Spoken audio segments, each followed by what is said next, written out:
High বন্ধুরা, আজকে আমার হঠাৎ করে ইচ্ছে হলো আজকে আমি একটু মাটন কষা রান্না করব। তো সব অ্যারেঞ্জমেন্ট করে নিয়েছি মাটন কষা রান্না করার জন্য। আলু কাটা আছে, মাটনটাকে ম্যারিনেট করে রেখেছি সর্ষের তেল, নুন, হলুদ আর লঙ্কার গুঁড়ো দিয়ে। দেখো কড়াইতে তেল গরম করে আমি আলুগুলো ছেড়ে দিয়েছি। আলুগুলো লাল লাল করে ভাজা করব। লাল লাল নুন হলুদ দিয়ে আলুটা ভালো করে লালচে করে ভাজা করে নেব। লালচে করে ভাজা না করলে আলুটা না ঠিক টেস্ট হয় না মাংসের। তো আলুটা লালচে করে ভাজা হয়ে গেলে আমি আলুটাকে তুলে নেব।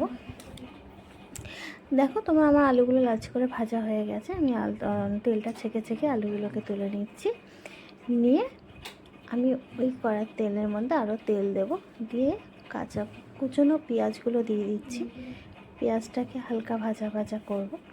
পেঁয়াজটা হালকা ভাজা ভাজা হয়ে এলে আমি ওর মধ্যে এই ম্যারিনেট করা মাটনটা দিয়ে দেবো। ম্যারিনেট করা মাটনটা দিয়ে আমি আজকে মাটনটাকে একটু অন্য রকমভাবে রান্না করব। মাটনটাও আজকে আমি একটু পেঁয়াজের সঙ্গে ভাজা করব, হালকা ভাজা ভাজা করে নিয়ে আজকে রান্নাটা করব। দেখো কেমন হয়। তো মাটনটা আমি পেঁয়াজের সঙ্গে ফ্রাইড করে নিলাম। হালকা হালকা ফ্রাইড করে নেওয়ার পর আমি মেন রান্নাটায় যাব। দেখো মাটনটাও কিন্তু হালকা হালকা ভাজা হয়ে আসছে পেঁয়াজের সঙ্গে। তো ভাজা হয়ে যাওয়ার পর আমি ওর মধ্যে যা মশলাপাতি দেওয়ার যা অ্যারেঞ্জ করে রেখেছি সবটা দেব। তো মাটন কষা খেতে কারই না ভালো লাগে, সবার ভালো লাগে, আমারও খুব ফেভারিট। আমি চিকেনটা খুব একটা বেশি লাইক করি না, আমি মাটনটাই বেশি পছন্দ করি। তো তোমাদের সঙ্গে আজকে একটু শেয়ার করে নিচ্ছি। তো দেখো মাটন কষার মধ্যে আজকে ভাজা ভাজা হয়ে যাওয়ার পর একটু ঢাকা দিয়ে দিলাম, হালকা যেন ভাপে সেদ্ধ হয়ে আসে। মাটন সেদ্ধ না হলে খুব খারাপ লাগে খেতে খাওয়ার সময়। কেন যাদের এজ হয়ে গেছে, আমাদের ঘরে যারা ঠাকুমা দিদিমারা আছে, তারা ঠিকভাবে চিবিয়ে খেতে পারে না। ওদের একটু সেদ্ধ হওয়াটা খুব জরুরি।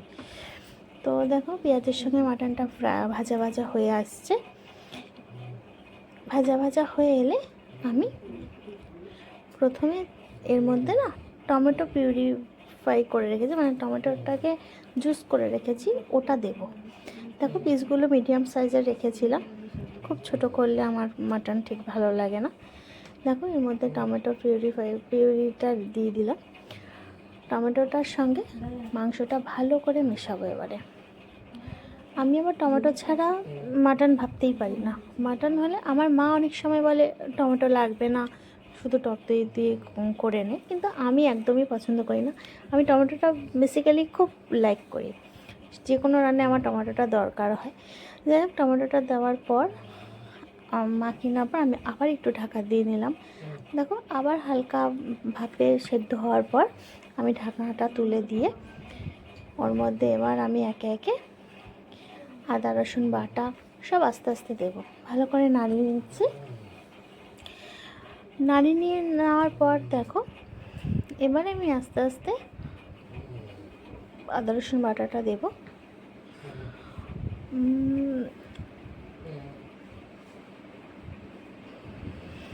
একটু বেশি নাড়াচ্ছিলাম আমি মাংসটা, কেননা ভাবছিলাম যে সবটা যদি দেখো। এবার আমি আদা রসুন বাটাটা দিয়ে দিচ্ছি। এবার আদা রসুন বাটাটা দিয়ে আমি ভালো করে এবার মাংসটাকে নাড়িয়ে কষিয়ে কষিয়ে কষিয়ে কষিয়ে অ্যাকচুয়ালি না আমি মাটনে খুব তাড়াতাড়ি জলটা ইউজ করি না, আমি যতটা পারি ভাপে ভাপে সেদ্ধ করে নেওয়ার চেষ্টা করি।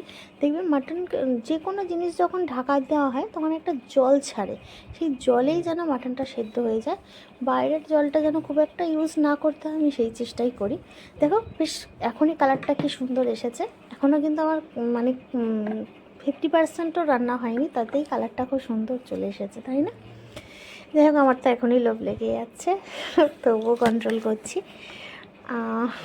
এখনই বেশ একটা সুন্দর দেখতে লাগে। এবার দেখো আমি এর মধ্যে টক দই দিয়ে দিলাম।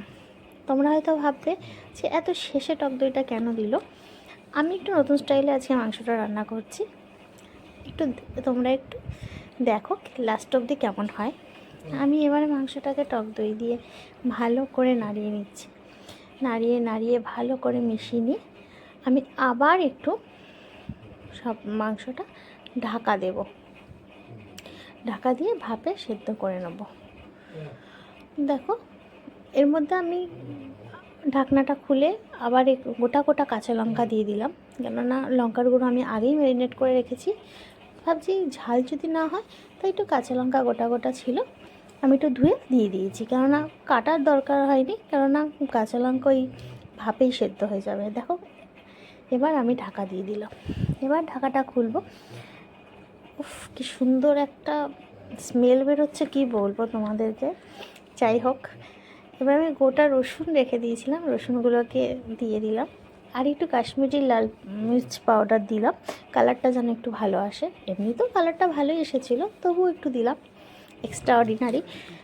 যাই হোক, ভালো করে কষিয়ে কষিয়ে দেখো আলুগুলো এর মধ্যে দিলাম, যাতে আলুর মধ্যেও এই মানে জুসি জুসি ব্যাপারটা ঢোকে।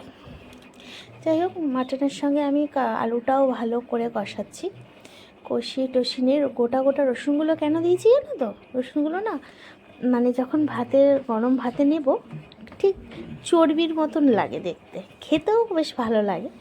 বেশি যদিও খাওয়া উচিত না, 3টে রসুন দিচ্ছে, সবাই ভাগ করে খেয়ে নেব। দেখো এবার ওই মশলার মধ্যে যে জলটা ছিল হালকা জলটা দিয়ে দিলাম, ওতেই হালকা ভাপ মানে কষিয়ে কষিয়ে নেব। যাই হোক, কষানো হতে রসুনগুলো ওই ভাপে ভাপে সেদ্ধ হয়ে যাবে। জল আমি ইউজ করব, তবে বেশি না, এর মধ্যে অনেকটা কষা হয়ে গেছে। আবার একটু ঢাকা দেব। দেখো কিছুক্ষণ বাদে আবার আমি ঢাকনাটা খুলে দিলাম। দেখো জলটা শুকিয়ে না তেলটা ছেড়ে দিয়েছে। এই যে তেলটা ছেড়ে দিয়েছে, এর মধ্যে যেন আমি চর্বিটা তুলে একটু কষা খেয়ে নিয়েছি। চর্বিটা অ্যাকচুয়ালি আমি ভীষণ পছন্দ করি পার্সোনালি। চর্বিটা আমি তুলে চর্বিটাও কষা খেয়েছি। যাই হোক, তোমাদের সঙ্গে শেয়ার করা হলো না ওটা। আমি কষিয়ে নিচ্ছি, জল রেডি রেখেছি, জলটা আমি গরম জলই দেবো। মাটনে বেসিক্যালি আমি গরম জলটাই ইউজ করি, যাতে ঝোলটা ভালো হয় খেতে। এবার মনে হচ্ছে আমার জল দেওয়ার টাইম হয়ে গেছে। উফ, আমার তো এখনই খেতে ইচ্ছে করছে। যাই হোক, আমি এবার গরম জলটা দিয়ে দেবো। কালারটা ভালোই এসেছে। ওই জলটা গরম করে রাখা আছে, জলটা দিয়ে আমি বেশিক্ষণ রাখবো না। ওই রসুনটা সেদ্ধ হবে, আলুটা মোটামুটি 50% কমপ্লিট সেদ্ধ হবে, মাংসটা সেদ্ধ হবে, আমি নামিয়ে নেব। ওটা অনেকটাই বেলা হয়ে গেছে, সবাই ভাত খাওয়ার জন্য ওয়েট করছে, দেখা যাক কত তাড়াতাড়ি হয়ে যায়। পিসগুলো তুলে তুলে দেখছিলাম যে মানে পিসগুলো ভালো সেদ্ধ, কতটা সেদ্ধ হলো না হলো। এবার আমি জলটা দিয়ে দেবো। দেখো গরম জল পাশে হচ্ছিল, গরম জলটা আমি বেশি দেবো না, ওই অল্প করে হাতা করে দিয়ে দিই। আমি খানিকটা নাড়িয়ে নিলে ওই জলটাও আমি শুকিয়ে নিলাম। এইবারে আমি পুরো জলটা ঢালবো। মাংস যত কষানো হবে না, তত মাংসের স্বাদ বাড়ে। আমি জানি তোমরা সকলেই মাটন রান্না করতে পারো, তবুও আমার এক্সপিরিয়েন্সটা, আমি যত নলেজটা তোমাদের সঙ্গে শেয়ার করলাম। এইবারে আমি জলটা আস্তে আস্তে করে হাতা করে দিচ্ছি, পুরো জলটাই দিয়ে দেবো, দিয়ে আমি ঢাকা দিয়ে দিয়েছি। দেখো খানিকক্ষণ বাদে আমি ঢাকনাটা খোলার চেষ্টা করছি, পারলাম না, একটু সাঁড়াশিটা ইউজ করতে হলো, খুন্তি দিয়ে পারলাম না। দেখো মাংসের কালারটা কিন্তু দারুণ এসেছে, ঝোলটাও হালকা টেনে টেনে এসছে। ঝোল একটু রাখবো জানো তো, মানে এক তরকারি ভাত যখন হয় তখন মাংসের, আর খাসির মাংসের ঝোলটা কিন্তু ভীষণ টেস্ট হয়, খাসির মাংসের ঝোলটা কিন্তু চাই। চিকেন, এবার ঢাকনাটাকে তুলে আমি ঝোলটা দেখে নেবো কতটা ঝোল শুকালো, কেন বেশি শুকাবো বেশি টানবো না ঝোলটা, আবার অনেক ঝোলও রাখবো না, মিডিয়াম গ্রেভিটা রাখবো আমি।